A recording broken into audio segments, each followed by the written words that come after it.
Hello, my name is Gary. And my name's Simon. And welcome to EV Musings, a podcast about electric vehicles and things that are interesting to electric vehicle owners. This is episode 2, and on our podcast today we'll be talking about charging and the future for companies like Polar, Ecotricity and Gridserve, something of a hot topic just at the moment. But before we start, Simon, I believe you were out having a look at the new MG this week.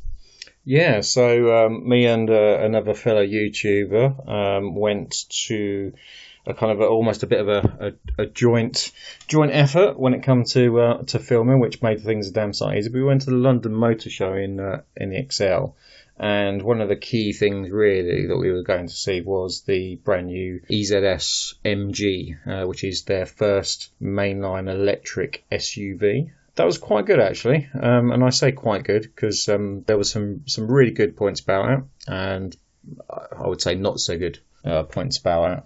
For me, it's a car that can definitely find its point in the SUV market at the moment, especially with like the Nero and the Kona out at the moment. The price point seems reasonable after grant. They reckon it's somewhere between 22 and 25, which makes... Seriously? Yeah. Now, we actually got told by MG on the stand it was between 25 and 32, which to me sounds more believable. And there's lots of various things going around. It's only got a 43 kilowatt hour battery though. Price wise, by the time it comes out, and it's being made in China, which means they can probably mass produce these. Probably might be more of the 25 mark, and then if you got the £3,000 government subsidy, 22 looks quite appealing. The range was about, I think they estimated between 150 and 170. So it's by nowhere near the Kona and the Nero. But if they get the price point right, then it could quite easily find a market.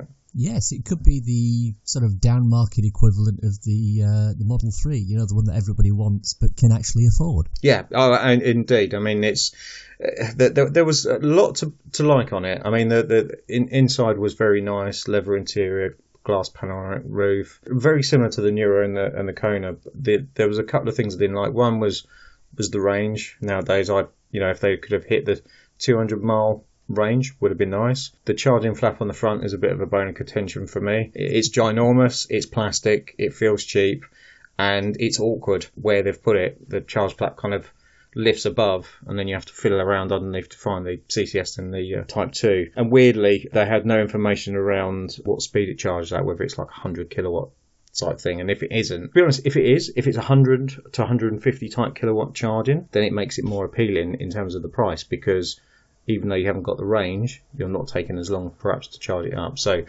it's something I think people will have to look at, maybe the Kona, the Nero and the MG, and kind of work out what's best for them and what price is good for them. So definitely it's got a market. I liked, I would say, 80% of the car. I personally don't think I'd buy one just based on the remaining 20%, unfortunately, but other people probably would. Okay, all right, that sounds good. I'm going to keep an eye out on that and see what happens. Our feature topic today is charging and its future. I suspect this is probably a topic we'll come back to and revisit several times, as there's a huge scope and potential in this topic.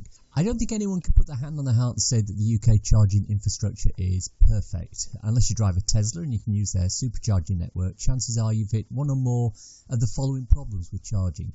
Chargers that have been iced, chargers with broken connectors, queues at chargers, chargers that actually weren't working. Happened to me just this week. Oh, really? Exactly the same thing. Yeah, a Polar one as well. Ah, that's unusual. Yeah, indeed.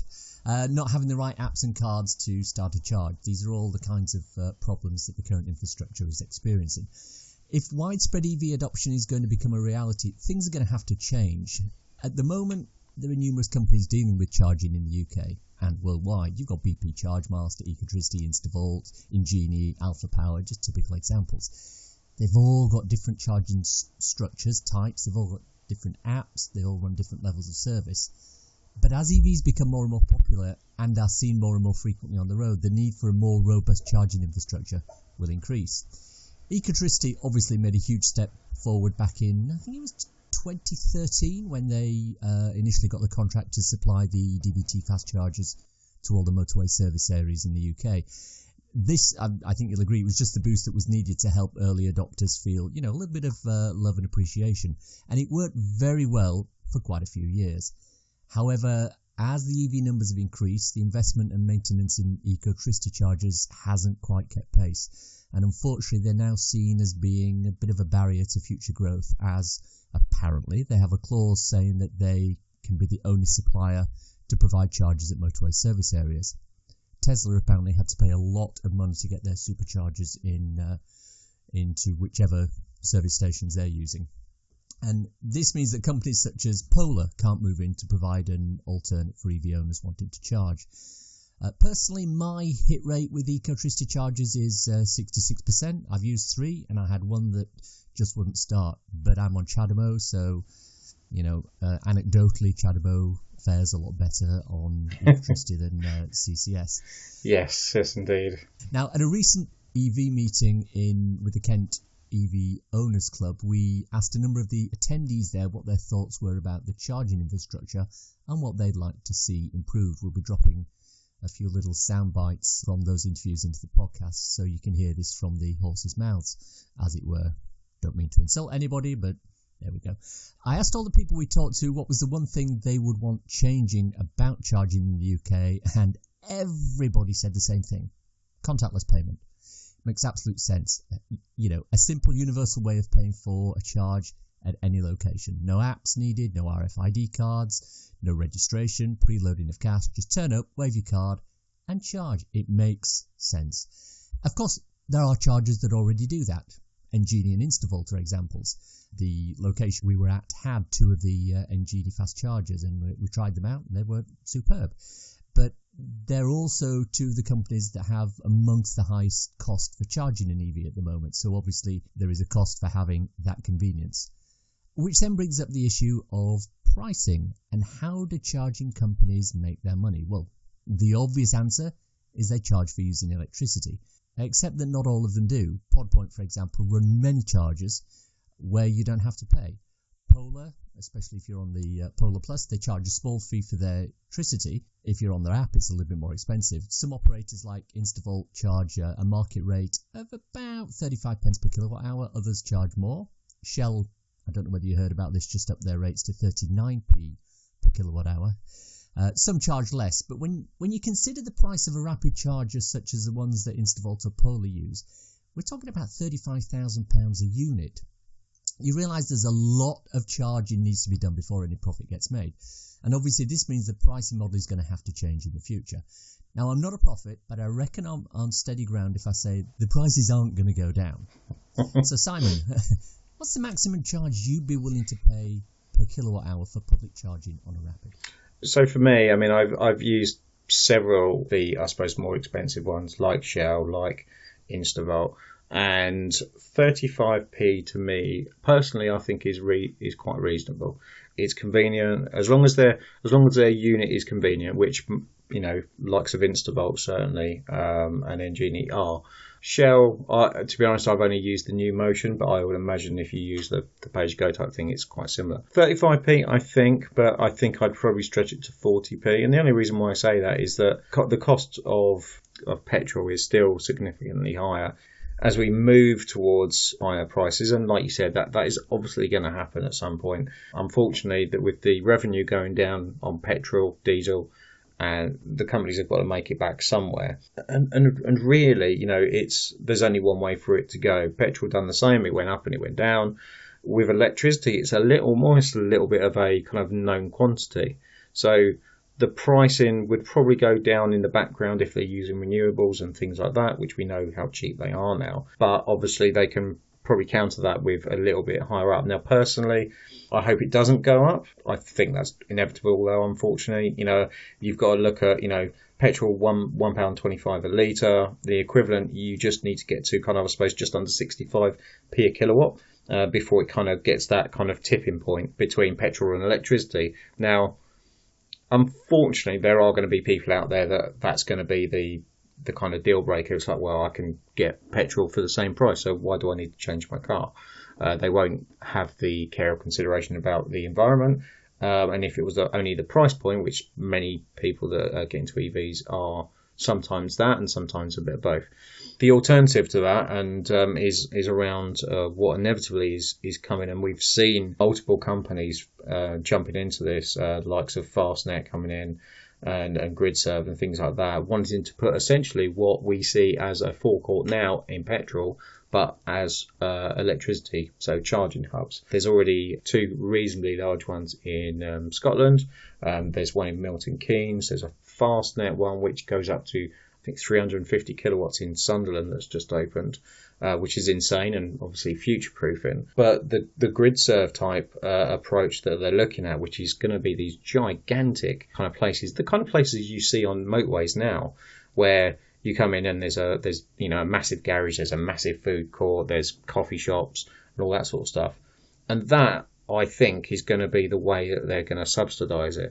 Now, me and another EV driver, and I think we've done this, where we kind of joked that it's like, well, how much did you pay for charging? It's like £1.20. How much did you pay for coffee? Well, about £6. So whilst, our journeys are quite cheap, but actually, you end up paying on coffee and things like that. So if I'm half expecting them to kind of go that route with the Wi-Fi, food, coffee type approach, and maybe that's a tiny bit higher and they can subsidize the electricity. So for EV owners, that becomes almost a non-issue. And actually, most of us, let's face it, will generally sit and have coffee for 15-20 minutes. So there's going to be ways in, and I hope they go that way rather than just saying, right, tomorrow it's 50p a kilowatt, tomorrow it's 65p a kilowatt, because it'll just get ridiculous. And if that's like petrol is, where it goes up and down all the time, but that generally is because of oil rates in other countries that tend to dictate that, as well as tax and various other things.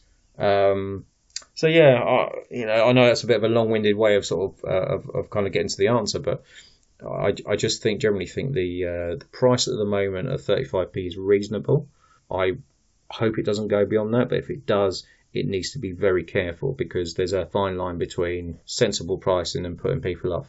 Okay, let me sort of play devil's advocate for a moment on that, because I'm sort of trying to work out in my own mind how the pricing model will change as we get more and more people trying to fill their EVs.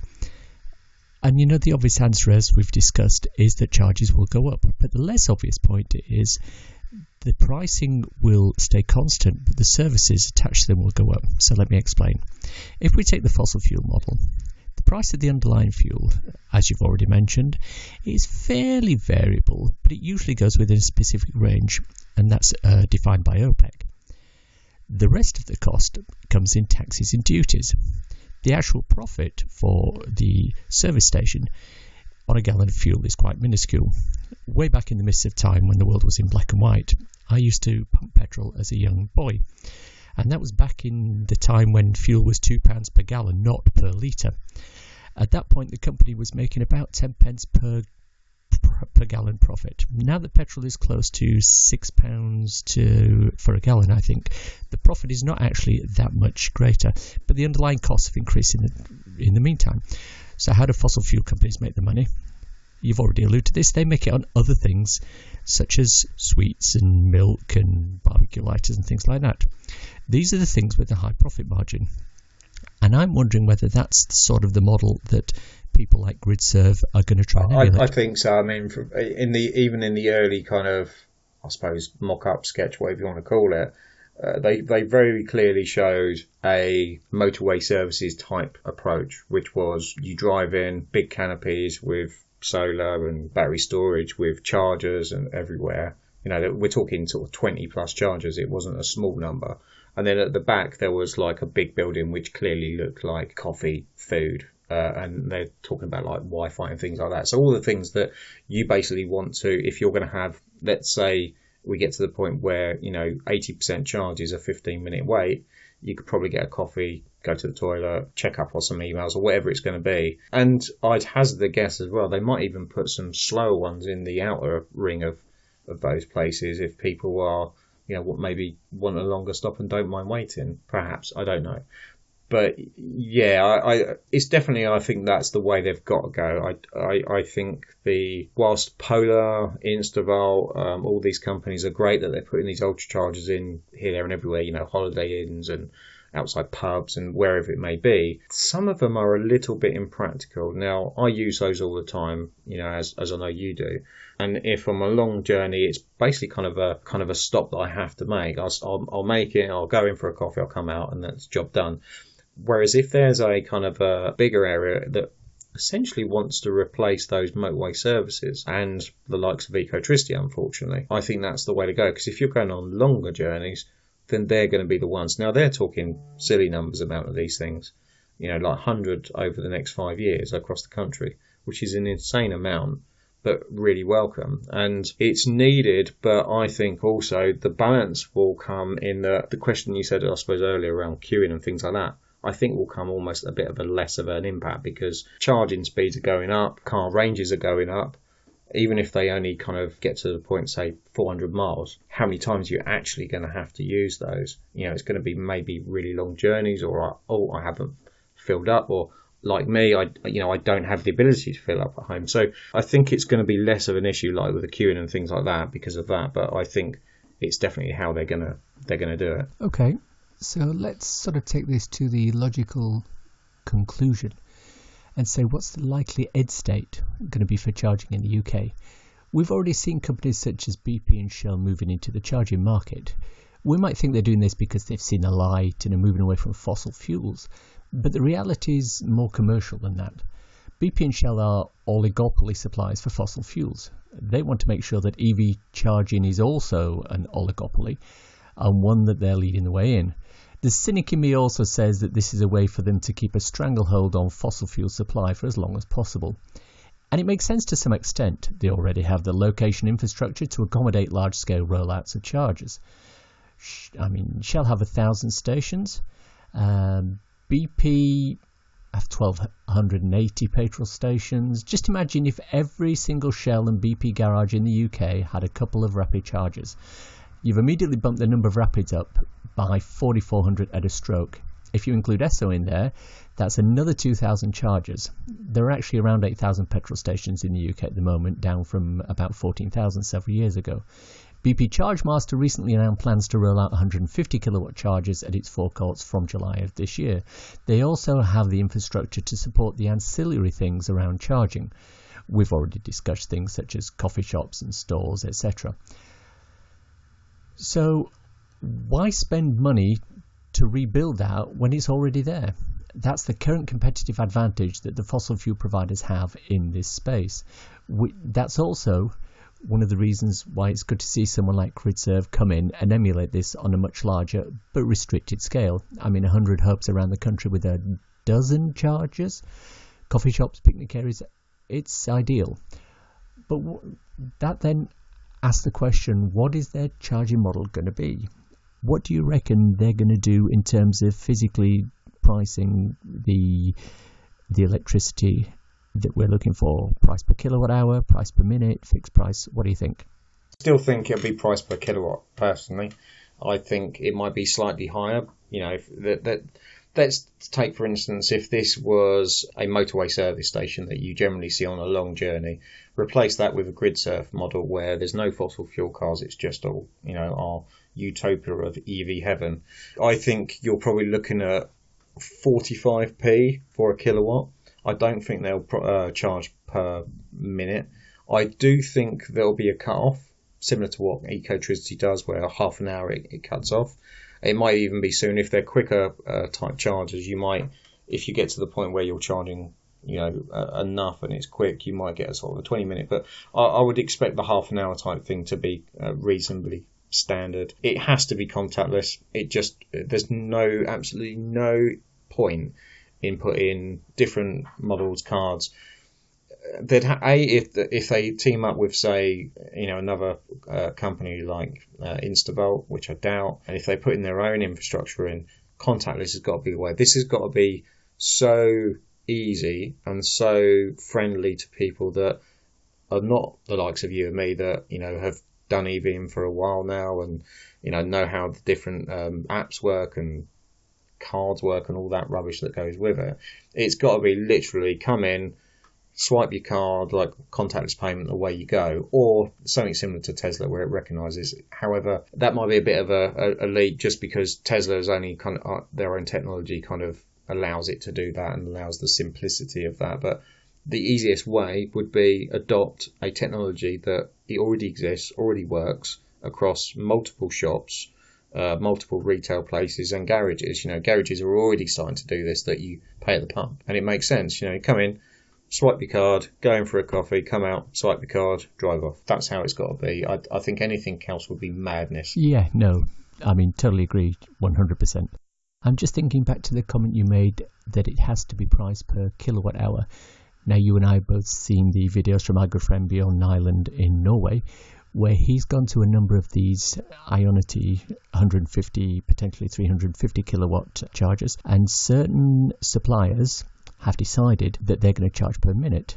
And if you think about it from not necessarily from a financial point of view, from a point of view of saying, what do we actually want? Do we want people to spend as long as possible on a charger, or do we want them to be in and out as quick as possible? And if you've got something like an iPace or one of the new Model 3s that can take the much higher charge speeds, and you're charging on one of these 150 or 350 kilowatt chargers, would it make sense to say that there is a set price per minute, whatever that price may be? And I think this concept will live and die on that value. You're only going to spend 10 minutes there rather than putting in 60 or 80%. So I think there is a case to say that perhaps certain, suppliers or certain types of chargers may benefit from going to a price per minute rather than kilowatt. Yeah, there is definitely possibilities for that. I mean, I hope that, and I'm sure they would have almost like a model that they're going, right, this is going to be templated around the country.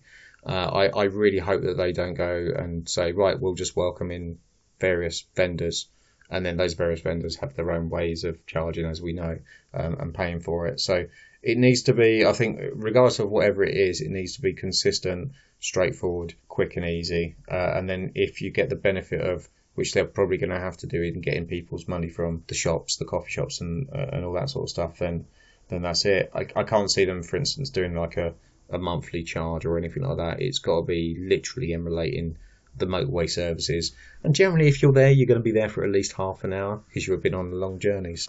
We haven't talked about the government yet. At the moment, there's a huge amount of money going into the Exchequer's coffers from duty on fossil fuels. Obviously, that will decrease as EVs take off, but the government will want to find ways of recouping that lost income. The obvious answer is to raise the duty on electricity provided by a public rapid charger. This will all increase the amount of money we'll end up paying to run our cars. I highly expect over the next at least 2 years for road tax to come back in for electric cars, if I'm honest. I see the government looking at it going, regardless of who you vote for, I think they'll see the decline in road tax on one hand and think, where am I going to get that money? The easiest way is just turn it back on. You have to pay that. And it might only be, let's say, £50, but that £50 times the vast amount of people that are going to be going EV will start to increase, which means their revenue will start to balance. So I don't think it will go to adding more duty for electricity and things like that, because there's been a lot in the news and government over the last X amount of years for how energy providers have been ripping people off. So I think the easiest way for them is road tax. They've done it for years for us and what you drive. And unfortunately for the likes of people like Tesla and people like that, I think it would be very much the more expensive your car is, the more money you'll pay. Because I think there's already tax breaks up to a certain point, like when you buy a car, and then, if you get one that's Tesla, which is 70, 80, 90,000 pounds, I think obviously some of that sort of goes away. So, yeah, unfortunately, I think, we're still in the honeymoon period at the moment where the early adopters like us are, reaping the benefits of having no road tax and things like that, but I think that will change. Yeah, I think I agree with you. I'll be disappointed if it was within 2 years. Oh, so would I. I'm a bit of an optimist, and I'll say I think we've got 5 years to go before the government actually turns around and says the amount of duty that we're losing on EVs is such that they need to start charging us for vehicle excise duty. I think it's 100% guaranteed that it will come back at some point in the future. Yeah, and let's face it, governments don't do anything quickly, so we might have a bit of time. As I mentioned earlier, we spoke to a couple of people on this topic at a recent EV meet in Kent, so let's listen to what they had to say. I think it definitely needs to be a simpler system. I think that anyone getting into electric transport for the very first time would find it quite bewildering, the number of different cards, different accounts that you have to have. And I would definitely like to see a charger at every petrol station forecourt. I don't know how it goes technically with chargers next to pumps and things. Yeah. Something they may have to think about.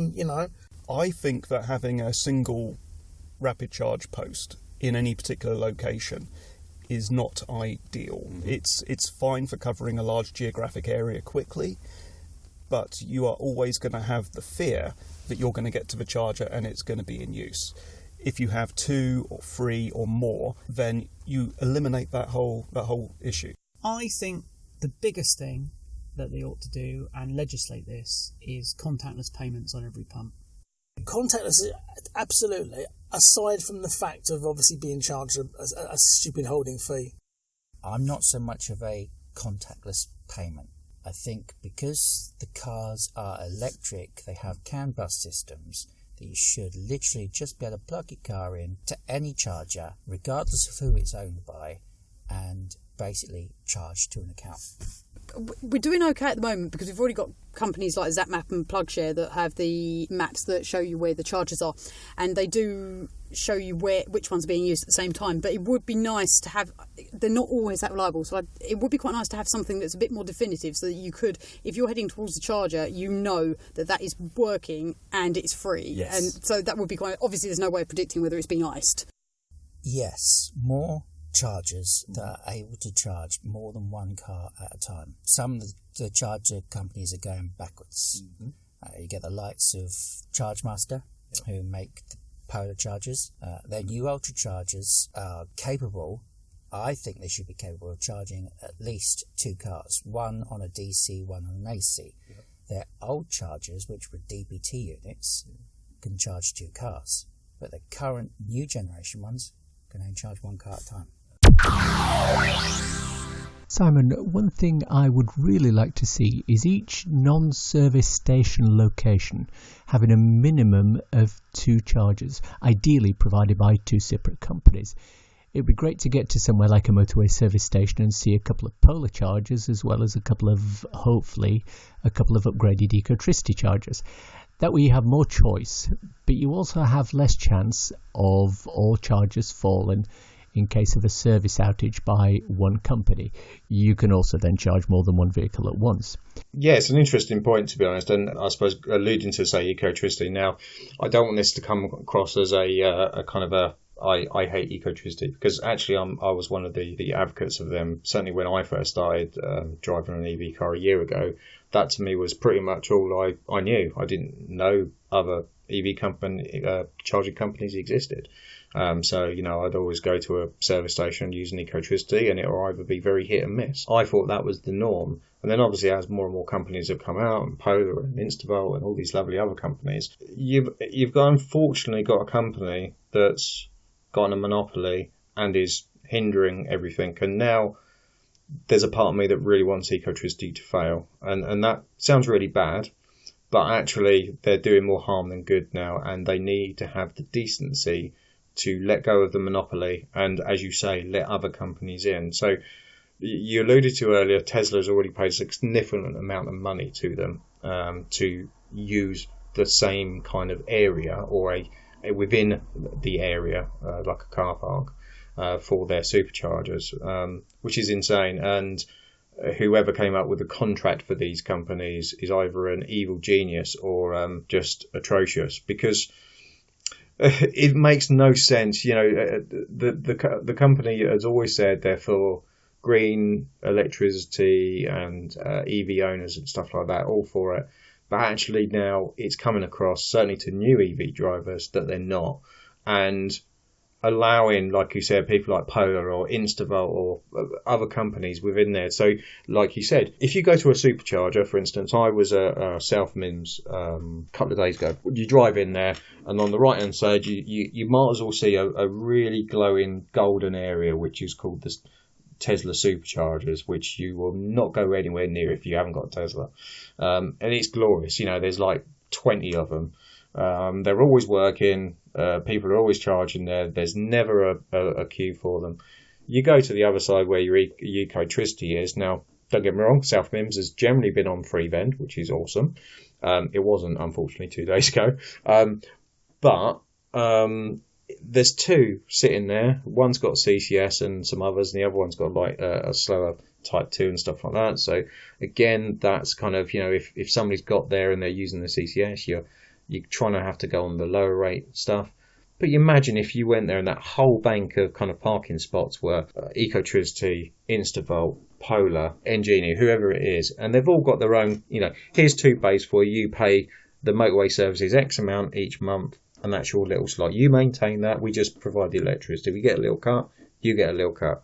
And then unfortunately for Ecotricity, they'll soon find that they're the people that are not being used, because all those other companies will be either more reliable, they'll work, they'll be easier, and you've got a choice. That is the key point. You'll have a choice. Obviously, if we go to this charging hub model moving forward, it's not going to matter. You're going to go and you're going to pick one of 20, say, and you know, hopefully it'll be contactless and away you go. But in the meantime, whilst these services that exist and they've got infrastructure that are heavily relying on Ecotricity because of some weird contract, and it must be doing damage to their business, because I know countless people that avoid them like the plague. I'm one of them. If I know there's an Ecotricity but there's a Polar 2 miles away, I'll go to the Polar.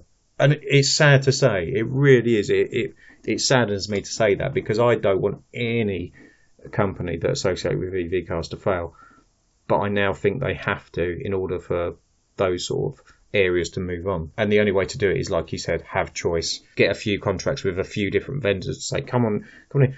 You've only got to look at the Milton Keynes Charging Hub. The Milton Keynes Charging Hub's got 8 Polars, but actually now Ionity are coming in with 350 kilowatt chargers as well. So around the outskirt of the charging hub. So they're like, Milton Keynes are like, come on in, you know, the more the better. And again, that gives people choice. So if you've got a car that, like mine, that only does 50 kilowatts, you'll probably go and use the Polar. Don't get me wrong, I'm going to use the Ionity to try it out. If you've got, you know, one of these super duper sort of Teslas or whatever the next type of thing is that will use those higher speeds, then you've got a choice. Do I go to the 50 kilowatt one and wait for maybe an hour, or do I go to an Ionity one and wait 20 minutes? It's down to choice. People like choice and they like simplicity. If you can put those into an area like the services, people are going to love it. And it doesn't, then you're not rocking up and sort of saying, oh, is it going to be working? Is it going to be busy? All these different things that go along with it. So the only other thing I think I will say is that we've mentioned contactless payments, which is, I think, the way to go. We also need to make sure that every single one of those chargers are connected in terms of app connected, like ZapMap or PlugShare. Not all of them are, and not all of them will tell you whether they're occupied or not. Ecotricity is a prime example. They don't always come up properly, and there's a few other companies. So even the 7 kilowatt chargers over near my Waitrose have little 4G SIMs in them. So basically that's what connects back to apps and central office to give you that status, whether it's available or not. That's another key factor, I think, along with the costs. Totally agree. Something that you brought up then, which I hadn't actually worked through in my own mind, but it makes complete sense. If you've got 2 or more charging suppliers at one location, such as a motorway service area, you then get the possibility of them competing for customers by lowering the price per kilowatt hour. So you're then getting competition. Now in reality, does that actually work? Because when you get to the motorway service stations at the moment and look at the fossil fuel, it's considerably more expensive than the same supplier on a no motorway service area. Captive market. Yeah. I'm just wondering whether the same would apply for you know, if it was Polar versus Ecotricity or Polar and Instavolt and Ecotricity. I'm not sure. Right, let's summarise. This is an interesting topic, and there are lots of permutations to be reckoned with as we move forward. One thing is for sure, we're going to have a lot of movement in this space over the coming years, so stay tuned and we'll be talking about it as things develop. So let's wrap up by seeing if there is a cool EV or renewable thing that you've come across that you can share with our listeners. People that know me know that I like to try and kill myself falling off stuff. Generally, if it's electric and it moves, I want to try it and then try it again and fall off it and then try it again anyway.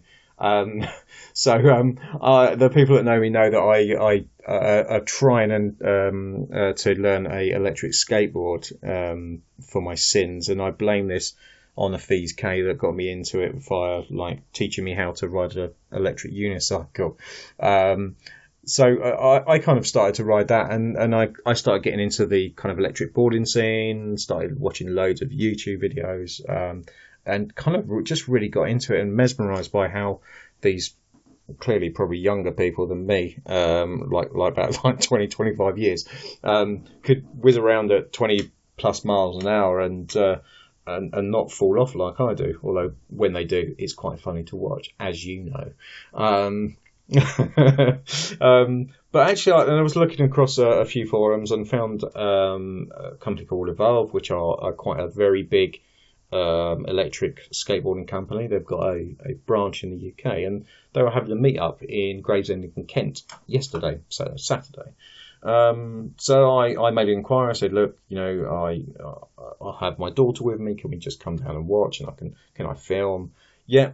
And it was very welcoming. They were so good. They said, look, come down. Even if you haven't got a board, come down. If you do get a chance, use one of our boards if you want to give it a try. I thought, that's nice, but I don't want to A, kill myself yet, and B, break a £1,500 skateboard. But they were so welcoming. Me and my daughter went down there. We drove down in the EV, so again, it would cost us nothing. We walked in. I took my filming gear and met a YouTuber that I'd literally been following for the last 3 weeks, who's a skateboarder based in London. Talked to him, again, very welcoming. He goes, look, I've got 2 or 3 boards. If you want to go out, come out. And we sat down in the sun watching all these grass boarders go round on these really big wheeled kind of electric skateboards. And it was just so good and so well evented, and the people that ride them were just brilliant, and they were giving me newbie hints and tips and things like that. And it's just got me thinking now. It's like, over the next year, learn and really nail how to ride an electric skateboard, and then over the course of the year, save up the insane amount of money for one of these new ones, which means I can then fall off on the grass instead of pavement. So, if nothing else, it'll give more people more of a laugh. But no, I kind of suppose just a bit of a shout out to Evolve Skateboards. They were amazing, very welcoming, and it was a great fun day. So if you get a chance to try anything, not just EV cars, if you get to try like a unicycle or a skateboard or a scooter, all these sort of things, they're great little things. Obviously, be careful, wear pads and helmets and all the rest of it. I'm case in point for that.